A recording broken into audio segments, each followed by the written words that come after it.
2018年の10月ある日出血してソファー血だらけ、意識朦朧として顔真っ白、半年間ソファーで毎日寝続けました。起き上がって歩こうと思ったら歩けない。そんなソファーで寝るなんてもう2日としちゃいけない。もう全身筋肉固まってるっていう状態。筋肉だって思い込んだんですね。だから骨転移なんて本当に思いもしなくて、当時まだこの時は自分で体洗ったりとか助けがもらいながらも自分で生活はできていました。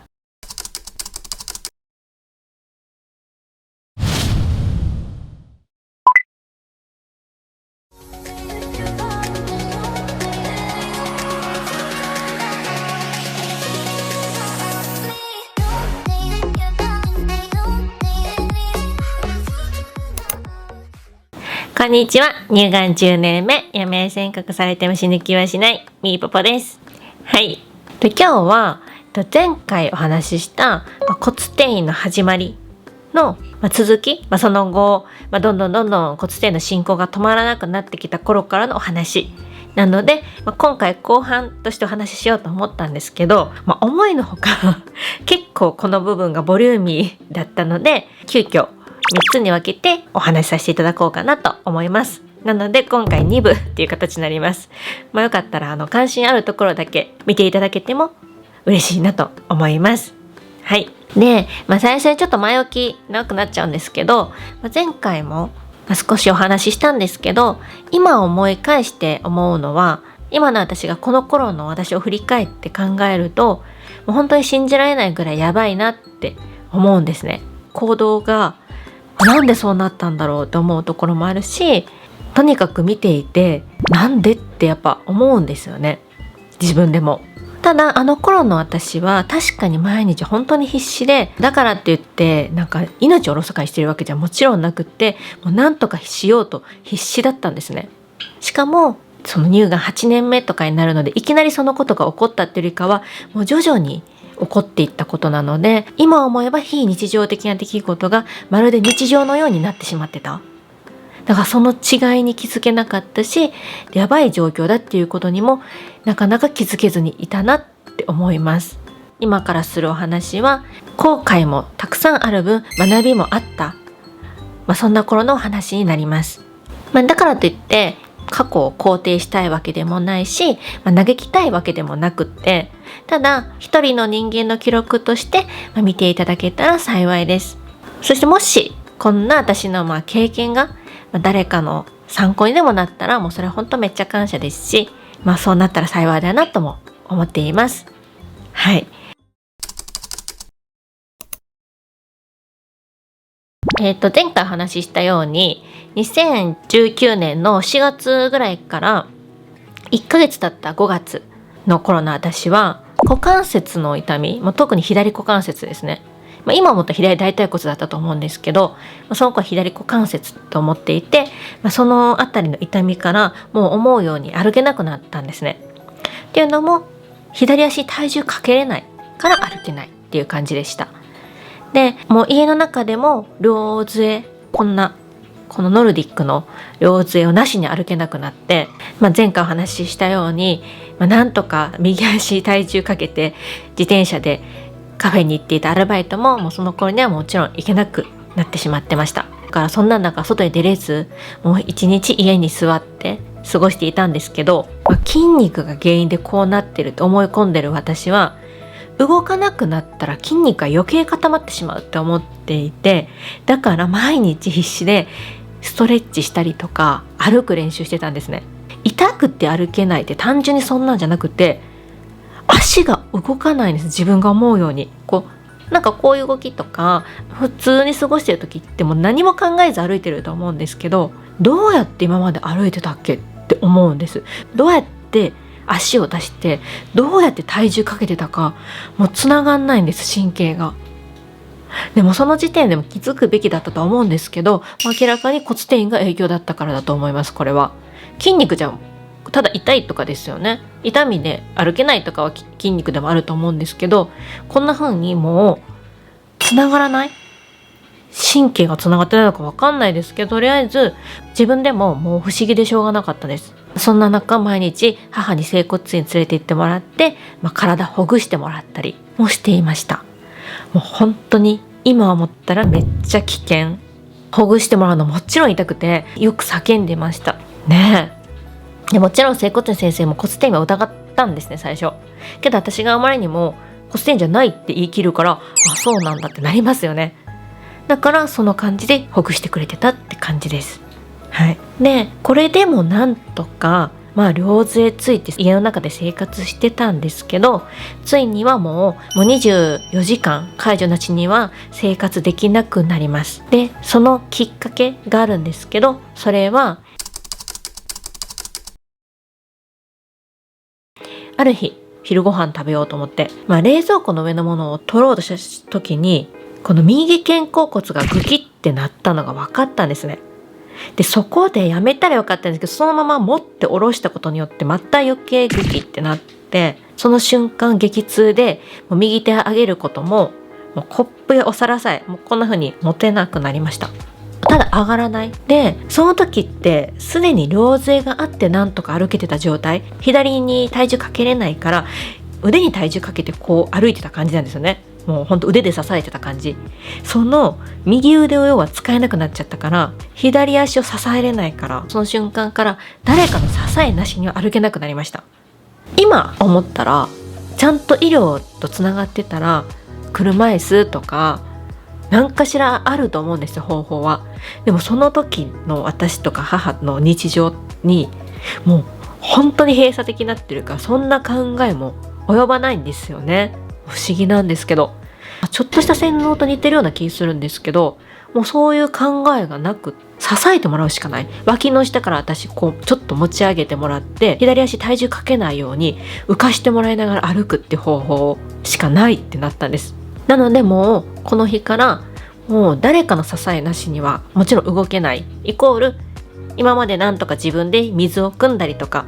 トイレ行ったりとか激痛ながらもしていたことさえもできなくなりました。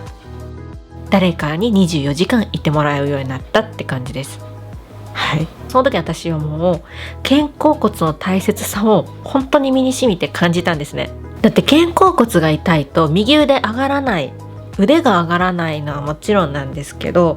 もう手先まで力が入らない、何か持つこともできない。なのでもうこの日から私は髪の毛こう上がらないから自分で洗うこともできなくなりました。それでもなんとか壁を伝ってお風呂場には行ってたんですけど、こう腕が上がんないから母に髪の毛を洗ってもらう、シャンプーハットして。なんでかって言ったら腫瘍がその時飛び出てるから、こんな状態だから、もう肩甲骨股関節だけに限らず、その時ってこんなでっかい腫瘍も飛び出てるから、もう出血もすごいしひどかったです、状況は。もちろんこんな腫瘍が飛び出てるから湯船にも浸かれないし、出血があったら途中でお風呂場で止血することも何度もありました。でも不思議なのは、この肩甲骨の痛みも、整骨院に連れて行ってもらってちょっとほぐしてもらったら、なんとか2週間ほどで一旦収まったんですね。そんなこともあって、なおさら筋肉だって思いは取れなかったなとも思います。ただ今思ったら肩甲骨もこんな感じでかなり穴開いてたりとか、骨転移の影響で起こったことだとは思います。でこの次、さらに動けなくなった出来事があります。ある朝、もうこの時ってもう自力で自分で起き上がることができなくなってたんですね。もうリクライニングベッドで、もちろん寝る、リクライニングベッドでこう起こしてもらう。でそこから起こせないんです、体を。今思ったら腰が上半身も下半身も支えれなくなってたからだと思うんですけど、とりあえずその時はもうそんな状態で母にこう支えてもらって、でなんとか立つ、でなんとか痛くても、杖ついて、10メートルぐらい離れているリビングに向かうんですね。なんとか肩甲骨が治ったから、もうまた杖ついて歩くようになって、ちょっと後ろに支えてもらいながら。でもその頃ってもうこの部屋のこんな数センチの段差さえも私は杖なしでは足が上がんなくなってたんですね。特に左足が。そんなある日、私はその寝起きってこともあったんだと思うし、いつ出血するかわからない腫瘍も気になってるから、数センチの段差につまずきかけたんですね。しかも右足がつまずきかけたから、たでさえ痛かった左足で踏ん張ったんです、とっさに。でおかげでこけはしなかったものの、もうその瞬間左股関節に激痛が走って、この日から杖をついて歩くのも激痛で、杖つくプラス両脇を誰かに持ち上げてもらって、それで一歩歩くんですけど、もう歩くたびにもうほんと子供みたいに狂ったように泣き叫んで一歩を歩くようになりました。それでも必死で家の中を杖ついて歩いていたんですね。移動してました。もうやばいね。はい。でもただもうこの時からトイレ以外は椅子に座らせてもらって、っていうのもでも自分で座れないんです、なかなかうまく。だから介助してもらいながら座らせてもらって、でトイレの時だけはなんとか介助してもらいながら、激痛と戦いながら5メートル10メートルも苦痛で激痛で泣き叫びながら行っていました。その頃の私の家での過ごし方はっていうと、特に股関節がやばかったから、マッサージしてストレッチしたり、杖なしで家の廊下を注意して約15メートルぐらい2往復っていうのを頑張ってやってたんですけど、もうそれが限界。歩かないと歩けなくなるって思ってるから、毎日それは痛いと思いながらやってました。たださっき言ったようにグキってその左足で踏ん張って股関節をより痛めてからは、もうこの練習もできなくなってました。でもちろん足はもう5センチもまともに上げることもできなくなっていて、腫瘍はもう大きすぎてもう胸を広げれなくなってた。こんな風にもうね、その時ってこの人差し指1本分飛び出てたんですよ、横から見て。でこの大きさはこの自分のこの大きさも超えてた。これもう胸こうやって広げたらもうピキってなって、また出血したらもうそれもやばいので、もうとにかく胸を守る感じだから、胸を広げれなくなって猫背になるし、首もこうやって前に出る。でこれで固まってしまって、でなんとかそれでもこうやって背筋伸ばそうと必死でストレッチしつつ守りつつみたいな。はい。でも治そうっていう風に考えて、毎日歩く練習とか姿勢を正したりとかしていました。ただもう一人で椅子に座ることも、もう座り直すことさえもできなくなっていて、普通の硬い椅子に座ってたんですけど、もうとてもじゃないけどそんなとこで過ごせなくなって、ゲーミングチェアだったらなんとかいけるかなっていうので買ったんですけど、もちろんもうこんなのでもきついんですよね。だからもうクッション引いて足上げて、もうすごい状態、こんな状態で、これも母の知り合いが助けに来てくれて、いつもまだマシな状態でクッションとかセッティング全部してくれて、でこの状態になるんですけど、私はこっから体避けてずらせもできないから、もうずっと壁見てるだけで、首も動かせないんですよ、その頃痛くて。だからもうほんとこのままただ一日激痛に耐えて過ごす。たまに出血したらガーゼ手伸ばしてガーゼで止血して、ただ日中過ごす。でその助けに来てくれてた知り合いにはちっちゃい子供がいて、遊びに来てくれるんですけども、横目で見て微笑むかなってできるぐらい。もうその頃ってもちろん本読んだりとか携帯見たりとかテレビ見たりとかもできないんです、しんどくて。だからもう本当に何もなく壁見つめて終わってました。文鳥のタイポンいたんですけど、遊ぶこともできないです、しんどすぎて。だからもう本当にただ激痛を耐える一日で、夜にはまた寝れないんですよね、痛くて。で足も痛いし、ずっと足痛くてどんだけやっても痛いから寝れないし、もう本当に24時間1秒気が休まることもない日々でした、この頃は。もう今思ったらなんで固めの椅子がダメだったかなって思うと、もう自分でこの腰で支えれてなかったから、もうもたれるしかないって時に硬かったらもうそれもきついし、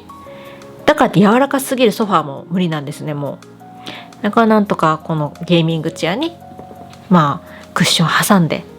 過ごせてたかなって感じです。はい。そして2019年の6月頃、この頃の写真があります。これそんな話してるけど笑ってて元気そうっていうけど、その時もほとんど家出てないんですけど、母と車に乗って神戸のレストランに行きました。日常こんなに大変だったんですけど、もともとの性格が変わってないので基本前向きなんですよ基本私は絶対治すっていうのはこの時も信じてたし、絶対良くなるように努力をめっちゃしてたんですね。だから大変なりにもなんとか日常を過ごそうっていう気持ちは変わらずにいました。この神戸で撮った写真なんですけど、ここに行くまではもうお店で借りた車椅子に乗せてもらって移動して、でこの場所に行くところまでは両手を引いてもらって行って、で後ろ持たれてますよね。腰持たれてるの分かりますか？でこれももう自分で立てないからこうやって持たれてっていう感じで、写真をなんとか撮ったっていう一枚です。この写真もメイク久々にしてるんですけど、もうこの頃もちろん日頃メイクなんかしてなかったから、なんとかめっちゃくちゃ時間かけてしんどいながらも必死でメイクしてっていう写真です。まだ話せないこともあるんですけど、いろいろまだなんかもう常にどっか足がだるいとか痛みがあるとか中の一枚って感じです。ここからまたさらなる進行があります。この時まで股関節の痛みをなんとか耐えながら絶対また良くなるって信じていたある朝、いつものようにまた母に支えられて、でトイレに行ったんですね。でトイレの椅子に座った瞬間、腰の骨がなんか溶けていくような感覚に襲われて、座ってるんですけどいきなり上半身を支えれなくなったんです。本当にもう今でもそれは覚えてるんですけど、もう自分の体が溶けて便器の中に流れるんじゃないかなっていう感覚で、瞬間横にいてくれた母にガッて捕まって、で息することもままならなくなって、母にジェスチャーでこう立たせてっていうなんとか伝えて、両脇抱えられて立たせてもらったんですね。けどもうその日から私はもう立つことも座ることもできなくなったんです。腰に来たんです。たまたま持ってたコルセットがあったのでコルセット巻いてなんとか座れた。で腰って本当大事。もう寝ることもできない、でも座らないわけにもいかない、だからコルセット巻いてなんとか座るんですけど、もう今までのこの一連の出来事、肩甲骨とか股関節とかでもそれぞれの重要さってめちゃくちゃ感じてたんですけど、私はもうこの腰、これは今思ったらもうこれが一番辛かった。もう腰って上半身も下半身も支えてるものだから、もう腰がダメだったらもうほんときつかったです。で最近出てきた写真、それがこれ。最近母の携帯に入ってるのを発見して、私もこんな写真残ってるなんて知らなかったんですけど、ちょっと詳しくこの写真の説明すると、なんか奥にあるベッドがもともと私が寝ていたベッドなんですね。で手前に私が寝ているベッド、これが簡易的な、その時前回でもお話しした簡易的なやつを買ったっていうリクライニングベッドで、こんな風に腰に負担かけないようにもこうクッション引いて足も乗っけて、でこの青いの分かります？このベッドの上に高反発のクッションをこれは買ったんですね。買ってそれをなんとか引いて、もうとにかく自分で支えれてないんですこれで。私もこのぐったりしてるのはもう動けなくなっちゃってて、で横にいっぱいごちゃごちゃって置いてますよね。でこれ何かって言ったら、もう例えばこのシルバーのトレイの上には母の呼び出しボタン、何かあった時にすぐ呼べるように呼び出しボタンとか、もうとにかくこう自分で動けないので手元に伸ばして取れる範囲に必要なものを置いてたんですね。クーラーのリモコンとかで、あとこの箱の中にはガーゼでストレッチのゴムがあるのは多分そんな中で私してたのかな。黒いのは鏡、なんでかって言ったらこう止血する時に鏡見ながらじゃないと止血うまくできないから、鏡は常にガーゼとセットでありました。でペンとか本があるのはそんな中でも読んでたのかな、読めてなかったと思うんですけどね、一応置いてたのかな。そんな感じの写真です。でも服もうこんななんかちょっとおばあちゃんのゆるいパジャマみたいになってるのはもうこんなんしか着れなかったんです。もうちょっとゴムの紐ちょっと当たるだけで痛くって、もう全部ゴム抜いてだからここゆるゆるで、前開きじゃないともう腫瘍がここでっかいのがあるから、すぐ止血対応できないとか、とにかく、そんなこともあってこんな格好です。もうこの時の顔ももう本当にね、今見たらやばいですねはい。そんな写真でした。で、この腰、その腰を痛めてから私はもうお風呂場にも行けなくなったし、もちろん歩けない、本当に歩けなくなっちゃって、でもうなんとか行ってたお風呂場にも行けなくなって、体は家族にベッドで拭いてもらう。もう髪の毛はもうとてもじゃないけど、もちろんそんな状況で体はなんとか拭くことできても洗ってもらうことはできないので、ベッドで。なのでもうどう頑張ってももう普通に日常が送れなくなってしまいました。もうこの頃はもう毎日ずっと言ってますけど、激痛でとにかく体を少し動かすたびに狂ったようにもう泣き叫ぶことしかできなくなっていました。この時の状況って私もそれはもちろん限界来てしんどいんですけど、同じように横に行って見て戦ってくれてる母にももうついには限界に来て、その頃母がたまたま行った歯医者さんで歯茎がすごい多分弱ってたのかな。それで何かありましたっていうことでポロッと言ったんですね。こういうことが起きてるって。それを聞いた歯医者さんの人が今お願いしている訪問看護ステーションを紹介してくれました。結局そこに連絡したんです、母が。でこの方たちが状況を聞いてすぐ来てくれました。もう今日行きますよって言ってくれて、でその日からまた私のこの本当に閉鎖的になっていた生活にまた違う扉がようやく開いた瞬間でもあります。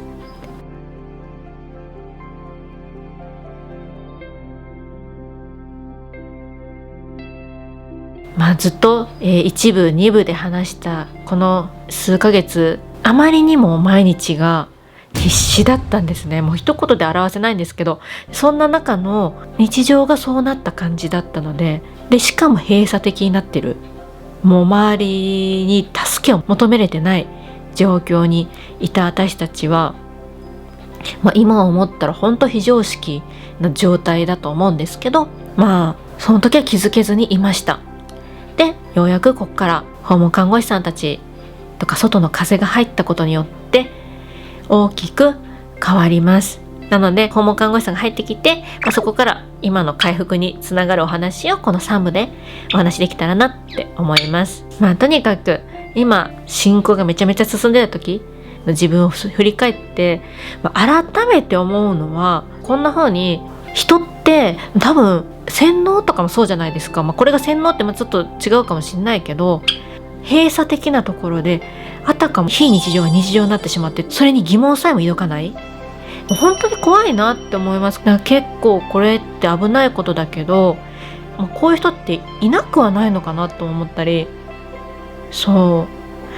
ういう意味でもやっぱりちゃんと医療機関とつながることの大切さとかは今は本当痛感してます。そんな話も含め次週3部お話しした時に、ひっくるめて今の私が思うことはもう一度改めてお話しさせてもらおうと思っています。はい、ではそんな感じで、よかったらいいねボタンとチャンネル登録の応援よろしくお願いします。ではまた、みーぽぽでした。バイバーイ。